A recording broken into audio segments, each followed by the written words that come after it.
1차 시험 합격만을 목표로 제작된 내용입니다. 1차 시험에 나오지 않는 내용, 출제 빈도가 너무 낮은 내용은 모두 삭제했습니다. 오직 출제되는 지문과 선택지만 그대로 살렸습니다. 관련 자료나 링크가 있다면 동영상 아래에 정보창에 넣어두겠습니다. 도움이 되셨다면 좋아요, 구독 부탁합니다. 노동관계법규 2장 근로기준법 파트 2입니다. 근로기준법의 용어, 기본원리 적용 범위 외에도 다양한 분야를 다루고 있습니다. 위약 예정, 전차금, 강제저축 금지입니다. 그러니까 이상한 계약 다 금지예요. 근로계약을 불이행하면 위약금을 내야 된다 혹은 손해배상을 내야 된다라는 걸 예정하는 금액, 계약 금지입니다. 전차금, 그러니까 일을 하기 전에 미리 돈을 빌려주고요. 그걸로 근로를 강제하는 그런 계약들이요. 혹은 전대채권이라고도 합니다. 이거 금지고요. 근로계약에 덧붙여서 강제저축을 시키거나 혹은 저축금 관리를 어떻게 이상하게 규정하는 것들, 이거 다 금지입니다. 근로조건이 사실과 다를 경우 혹은 어떤 조건에 미달할 경우요. 근로조건이 사실과 다를 경우에는 근로자는 근로조건 위반을 사유로 해서 배상 청구를 노동위원회에 신청할 수 있고요. 즉시 근로계약은 해제될 수 있습니다. 어떤 기준에 미치지 못하는 조건을 만든 계약이요. 이거는 그 부분에 한해서 무효로 합니다. 어찌 보면 굉장히 당연한 결론들이에요. 근로계약의 근로조건을 명시하고요. 그걸 서면으로 교부하는 내용입니다. 이러이러한 내용들을 명시하고요. 그거를요, 서면을 통해서 근로자에게 교부해야 됩니다. 명시해야 되는 내용들은 임금에 관련한 것, 구성 항목, 계산 방법, 지급 방법, 소정 근로 시간, 휴일, 그리고 연차, 유급, 휴가, 그리고 대통령으로 영으로 정하는 어떤 다른 것들인데 거기에는 취업의 장소가 있습니다. 여기까지 명시를 해야 되고요. 그런데 서명 교부할 때는 1, 2, 3, 4호까지만 서명 교부해요. 그러니까 취업의 장소는 서명 교부의 대상이 아닙니다. 이걸 또 치사하게 시험 문제 냅니다. 어쩔 수 없어요. 취업 장소는 서명 교부 내용에서 빠진다는 거 한번 주목해 주실 필요가 있습니다. 벌칙과 구제요. 17조에 따라 명시된 근로조건이 사실과 다를 경우 근로자는 이를 근로조건 위반을 이유로 손해배상 청구되고요. 즉시 근로계약 해지할 수 있습니다. 그리고 여태까지 얘기한 거 위약 예정 금지, 명시 의무 뭐 이런 것들 어느 하나라도 걸리면 바로 500만 원 이하의 벌금입니다. 300 아니에요. 300 아니고 500만 원 이하의 벌금에 처하게 되어 있습니다. 기타 주목해야 될 사항입니다. 근로계약은 첫 번째 근로기간을 정하지 않은 계약이 있고요. 사업 완료에 따라서 정한 기간을 정한 게 있고요. 나머지는 모두 1년을 초과하지 못합니다. 근로계약은 나머지는 모두 1년 초과 못해요. 단시간 근로자는 같은 종류의 업무에 종사하는 통상근로자의 근무 시간을 기준으로 산정한 비율에 따라서 결정이 됩니다. 모든 종류의 채권, 모든 임금 채권은 3년이 시효예요. 3년이 지나면 소멸합니다. 4주간, 그러니까 한 달간 평균에서 일주에 15시간 미만인 초단기 근로자들이요. 이 사람들은 유급 휴일, 연차 휴가 적용되지 않습니다. 임산부와 18세 미만, 18세 미만의 여성 근로자는요, 오후 10시부터 오전 6시, 그러니까 야간 근로죠. 밤 10시부터 다음날 6시까지 야간 근로를 시키거나 혹은 휴일 근로를 시키려고 하면 첫 번째는 근로자 본인의 동의가 있어야 돼요. 당해 근로자의 동의가 있어야 되고요. 두 번째는 노동부 장관의 동의를 얻어야 합니다. 어느 노동부 장관이 동의해 주겠어요. 그러니까 실질적으로 못 시키는 겁니다. 그런데 여기서 18세 이상의 여성 근로자는 여기 해당하지 않아요. 18세 이상의 여성 근로자도 동의를 얻어야 된다. 이건 오답입니다. 임산부 보호입니다. 임신 중 여성에게 출산 전과 후를 통합쳐서 90일의 출산 전후 휴가를 줘야 됩니다. 두 자녀 이상, 그러니까 쌍둥이인 경우는 120일을 줘야 돼요. 휴가 기간 배정은 출산 후가 더 깁니다. 90일의 절반인 45일 이상이 출산 후에 할당이 되어야 되고요. 두 자녀가 한꺼번에 있는 경우, 그러니까 쌍둥이인 경우는 60일 이상이 돼야 됩니다. 임신 중 여성이 유산 사산한 경우 근로자가 청구하면 유산 혹은 사산 휴가를 줘야 됩니다. 그런데 인공 임신 중절에 따른 유산은 해당하지 않습니다. 이건 당연하겠죠. 사용자는 임신 중의 여성 근로자에게 시간의 근로를 시켜서는 안 되고요. 근로자 요구가 있을 경우에는 쉬운 근로로 전환시켜 줘야 됩니다. 사업주는 출산 전후 휴가 종료 후에 출산 전과 동일한 업무 혹은 동등한 수준의 임금을 지급하는 직무로 복귀시켜야 됩니다. 산후 1년 경과하지 않은 여성 단체 협약이 있더라도 1일 2시간 이상 초과하는 시간에 근무시킬 수 없습니다. 산전휴 휴가 최초 60일은 유급이고요. 사용자는 임신 중인 여성 근로자가 유산의 경험이 있다든가 하는 사유로 휴가를 청구하면 출산 전 어느 때라도 휴가를 나누어 사용할 수 있도록 해야 합니다. 연소근로자 보호입니다. 13세 이상 15세 미만인 자라도요. 고용노동부 장관이 발급한 취직인허증 이게 있으면 근로자로 사용할 수 있습니다. 계약은요. 근로계약은 친권자, 후견인 다 못합니다. 근로계약은 본인이 하는 거예요. 요거 잘못 열어놓으면요. 착취당합니다. 애들이요.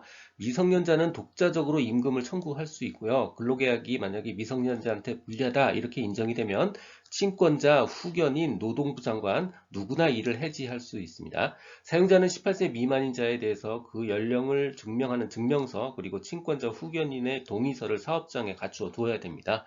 취직인허증이요. 신청은 학교장, 이건 교육 대상자일 때겠죠. 그 다음 친권자 또는 후견인의 성명을 받아서 사용자가 될 자와 연명으로 해야 돼요. 그냥 재학 중인 경우 학교장이 노동부 장관한테 신청한다. 요거 잘못된 거예요. 다 연명으로 신청해야 됩니다. 노동부 장관은 거짓이나 그 밖에 부정한 방법으로 취직인허증을 발급받은 자는 인허 취소해야 되고요.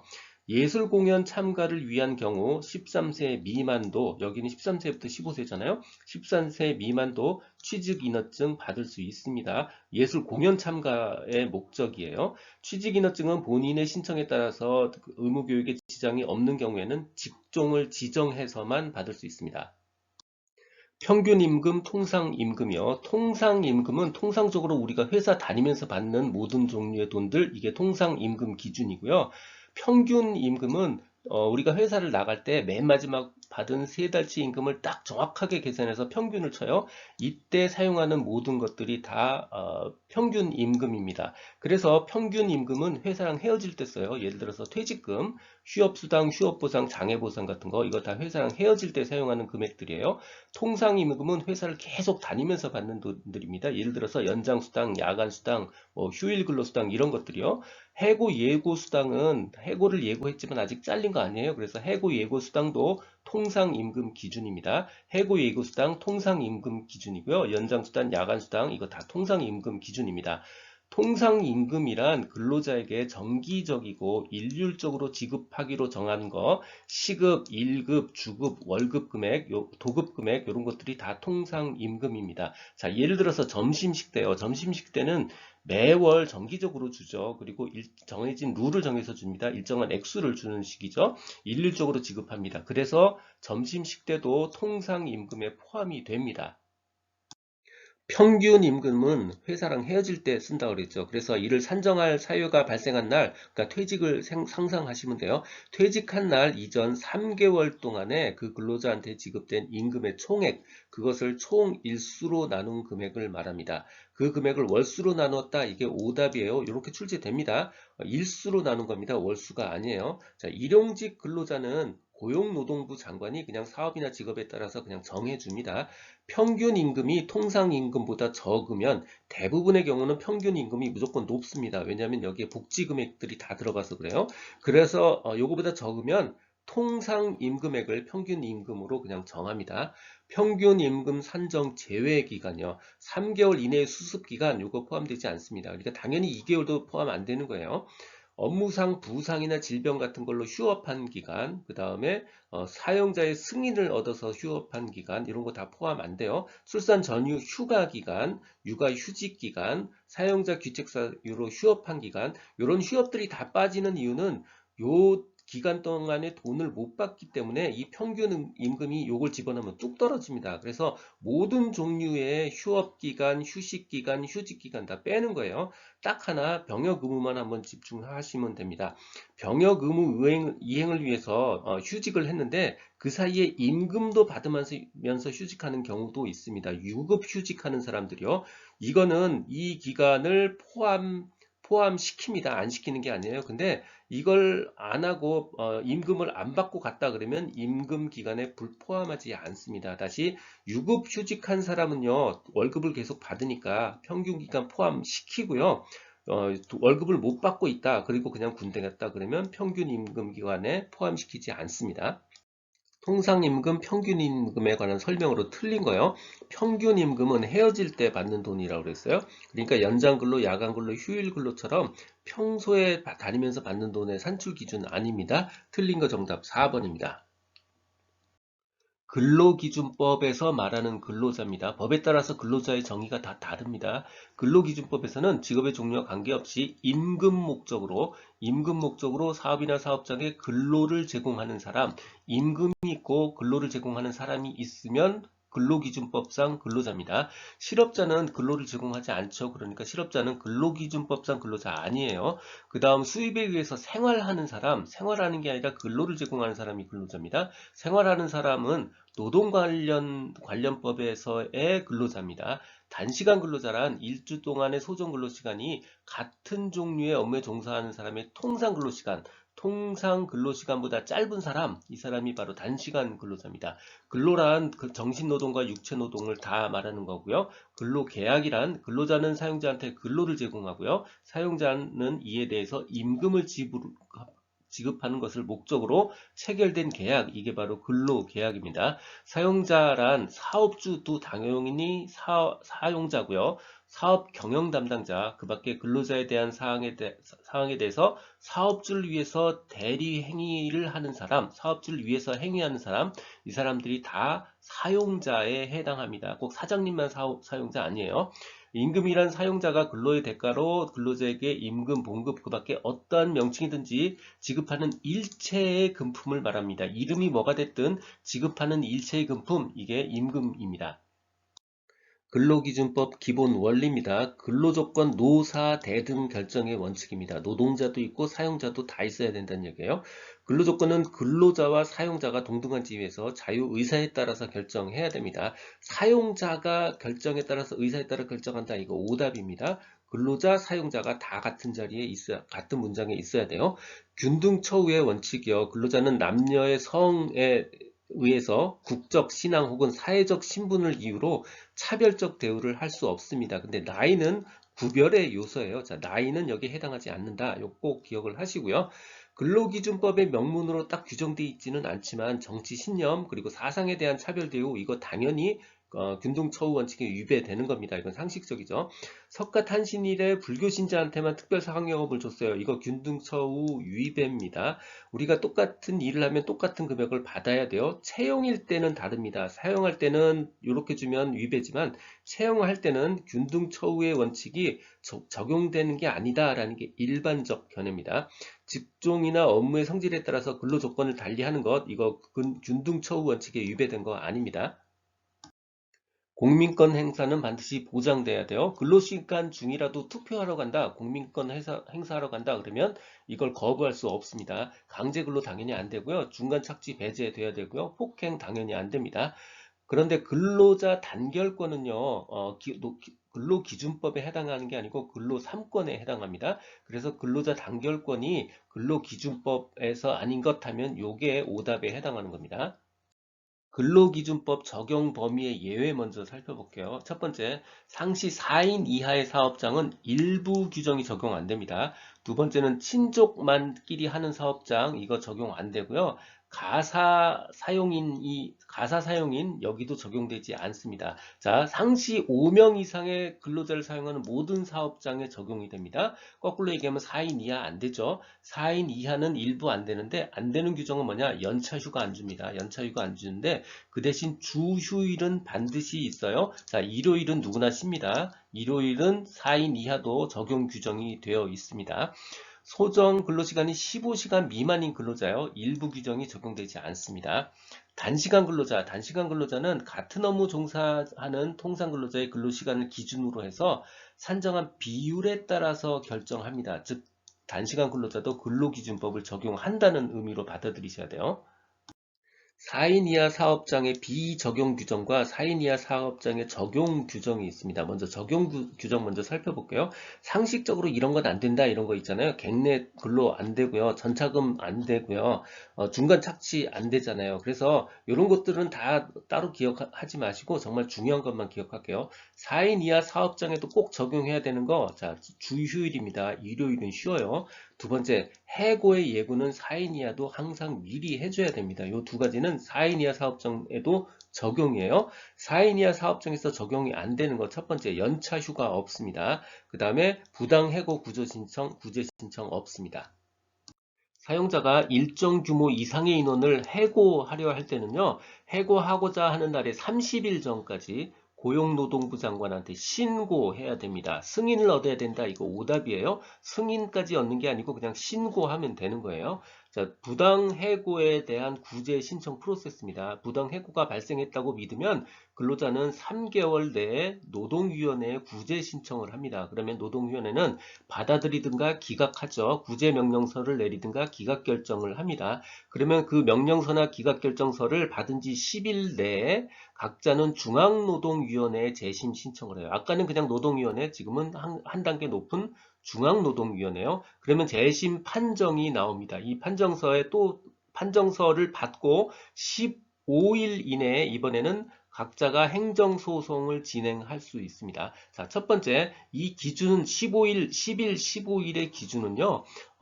재심일이 아니고 그 재심 판정서를 받은 날, 송달받은 날로부터 15일이에요. 기각 결정서를 통지받은 날로부터 10일입니다. 요거 오답이에요. 재심일부터 15일. 자, 두 번째, 재심 신청을 하든 행정소송을 하든 어느 경우든 중앙노동위원회에서 내린 재심 판정의 효력은 정지되지 않습니다. 행정소송을 가더라도 행정소송의 결과가 나올 때까지 재심 판정의 효력은 정지되지 않습니다. 근로자가 구제명령을 받았는데 사용자가 그 이행기간까지 구제명령을 이행하지 않으면요. 이행기간이 지난 날부터 15일 이내에, 30일 이내 오답입니다. 15일 이내에 노동위원회에 그것을 알려줄 수 있습니다. 그러면 노동위원회는 구제명령을 받은 후 이행기간까지 구제명령을 이행하지 않은 사용자한테 2천만 원 이하의 이행강제금을 부과합니다. 이행강제금을 부과할 때는 부과하기 30일 전까지 사용자한테 문서로 알려줘야 돼요. 아무튼 2천만 원 이하의 이행강제금을 부과합니다. 일단 구제명령을 이행하기 전에 이미 부과된 이행강제금은요, 나중에 구제명령을 이행했다 하더라도 징수돼야 됩니다. 일단 발행되면 무조건 징수예요. 그 이후의 거를 반환해준다, 오답이고요. 절반만 받는다, 이것도 다 오답이에요. 노동위원회는 최초의 구제명령을 한 날을 기준으로 매년 2회의 범위에서 구제명령이 이행될 때까지 반복해서 이행강제금을 부과 징수할 수 있고요. 이 경우 이행강제금은 2년을 초과해서 부과 징수하지 못합니다. 노동위원회는 이행강제금 납부 의무자가 납부기한까지 내지 않으면 기간을 정해서 독촉을 하고요. 지정된 기간에 이행강제금을 내지 않으면 이번에는 국세 체납 처분의 예에 따라서 강제 징수할 수 있습니다. 이행 강제금에 관한 설명 중 틀린 거요. 사용자가 구제명령을 이행하지 않으면요. 지키지 않은 15일 이내에 이행 기간이 지난 15일이에요. 30일 오답입니다. 15일 이내에 그 사실을 노동위원회에 알려줄 수 있습니다. 틀린 거 정답 3번이에요. 만약에 구제명령을 이행하지 않으면요. 사용자한테 2천만 원 이하 이행강제금 부과할 수 있고요. 부과할 때는 30일 전까지 문서로 그 내용을 미리 알려줘야 됩니다. 만약에 이행강제금 안 내면요. 국세 체납의 예에 따라서 징수할 수 있습니다. 정답 3번이에요. 금품 청산입니다. 근로자가 사망하거나 혹은 퇴직한 경우 그 지급사유가 발생한 날로부터 14일입니다. 가장 빠른 시간 14일 이내에 보상금, 임금 등 일체의 금품을 지급해야 됩니다. 임금 채권 우선 변제 제도입니다. 임금과 재해보상금 같은 것들은 다른 채권에 우선해서 변제가 되어야 됩니다. 다음 각호라는 게 최종 임금 3개월 재해보상금이에요. 이거에 해당하는 채권은 다른 채권에 우선해서 변제됩니다. 첫 번째가 최종 3개월분의 임금이에요. 이게 1순위. 그 다음에 재해보상금입니다. 과거에는 3년간 퇴직금이 있었는데 이 항목은 삭제됐어요. 자, 사용증명서요. 증명서에는 근로자가 요구한 사항만을 적어야 됩니다. 사용증명서 법적 기재사항은 청구 여부에 근로자가 청구도 안 한 부분을 기재해야 된다. 이게 오답입니다. 근로자가 요구한 사항만 적습니다. 청구할 수 있는 사람은 30일 이상 근무하고요. 퇴직 후 3년 이내자가 가능합니다. 사용자는 근로자가 퇴직한 이후에도 사용증명서를 청구하면 요구한 범위에 대해서 사실대로 적은 증명서를 내줘야 됩니다. 재해보상입니다. 업무상 사망한 경우요. 이게 정말 위중하죠. 그래서 근로자가 사망한 경우 지체 없이 유족에게 평균 임금의 1001분을 유족 보상을 해야 됩니다. 100일 아니고 360일 아닙니다. 1001분의 유족 보상을 합니다. 그리고 사망 후 지체 없이 평균 임금의 90일분의 장의비를 바로 지급해야 됩니다. 보상을 받게 될 자가 민법이나 어떤 다른 법에 의해서 재해보상에 상당한 어떤 금품을 받았어요. 그러면 그 대가의 그 가액의 한도 내에서 사용자는 보상의 책임을 면합니다. 보상을 받을 권리는 퇴직으로 인해서 변경되지도 않고요. 양도 압류 안 됩니다. 근로자가 업무상 부상 또는 질병에 걸리면 사용자는 그 비용으로 필요한 요양을 할 수 있는 요양비 부담해야 됩니다. 요양보상을 받는 근로자가 요양을 시작한 지 2년이 지나도록 완치가 되지 않으면 사용자는 그 근로자에게 평균 임금의 1341분을 일시보상해서 모든 보상 책임을 면할 수 있습니다. 사용자는 지급 능력이 있는 것을 보증하고 보상을 받는 자의 동의를 받는다면 유족 보상금을 1년에 걸쳐서 분할 보상할 수도 있습니다. 사용자는 요양 중에 있는 근로자에게 근로자의 요양 중 평균 임금의 100분의 60, 즉 60%의 휴업 보상을 하여야 합니다. 듣고 계신 강의는 직업상담사 2급 초단기 합격비법의 핵심 내용 파트입니다. 교재에는 2002년부터 지금까지 20년간의 문제를 출제 빈도와 중요도를 검토해서 필요한 모든 문제를 실었습니다. 전자책 버전으로 출판되어 있어서 교보문고 예스24 등에서 구할 수 있습니다. 전자책이 불편하신 분들, 인쇄 가능한 버전 혹은 제약 없는 PDF 버전이 필요하신 분들은 제 블로그 공지글에서 구할 수 있습니다. 동영상 아래 정보창에 링크를 넣어드렸습니다. 이 내용은 블로그와 전자책에 동일하게 그대로 있습니다. 도움이 되셨다면 좋아요, 구독 부탁드립니다. 지금까지 라디캠지기 꾸벅이 박종규였습니다. 감사합니다.